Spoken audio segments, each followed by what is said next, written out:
નરેશભાઈ મંદિરમાં મહારાજ આગળ પરિસર પર બેસીને માળા કરી રહ્યા છે. એ દરમિયાન એમની દ્રષ્ટિ એક બાળમુક્ત ઉપર જાય છે. વરસાદના કારણે પરિસરમાં પાણી હોવાથી બાળમુક્ત વાઇપર લઈને પાણી કાઢતા હતા. આ દ્રશ્ય જોઈ નરેશ મહારાજ વિચારમાં પડી જાય છે. આ બાળમુક્તને મહારાજ અને મોટા પુરુષનો કેટલો મહિમા છે. મંદિરને કેટલું પોતાનું ઘર માન્યું છે. મહારાજ અને મોટાએ કેવા દિવ્ય સમાજની રચના કરી છે.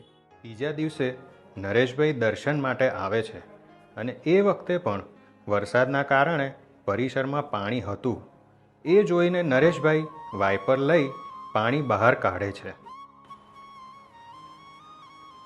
અરે વાહ મહારાજ, આજે તમે સેવામાં? હા મહારાજ, સેવકને આ ગુરુજીના જીવનમાંથી પ્રેરણા મળી. કાલે જ આવી રીતે એક બાળ મુક્ત હતા, તો આવી રીતે વરસાદનું પાણી પડ્યું હતું ને, તો એ સાફ કરતા હતા. તો સેવકને ત્યારે ગુરુજીના જીવનના એક પ્રસંગની સ્મૃતિ થઈ આવી. શું સ્મૃતિ થઈ? મને પણ જણાવો ને. હા મહારાજ, તો સાંભળો દયાળુ.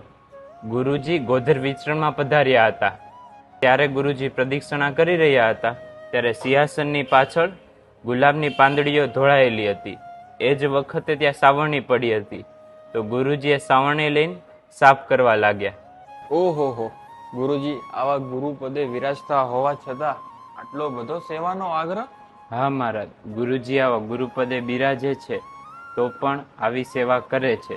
તો આપણે તો આવી સેવા કરવી જ જોઈએ ને. ગુરુજીએ હમણાં સંકલ્પ સભામાં તનની સેવાનું મહત્વ જણાવતા શું કહ્યું તે જોઈએ. જે ઇન્દ્રિયોની જે વૃત્તિ છે તેને જો ભગવાન ને તેના ભક્તની સેવાને વિશે રાખે તો અંતઃકરણ શુદ્ધ થાય છે અને અનંત કાળના જે પાપ જીવને વળગ્યા છે તેનો નાશ થઈ જાય છે.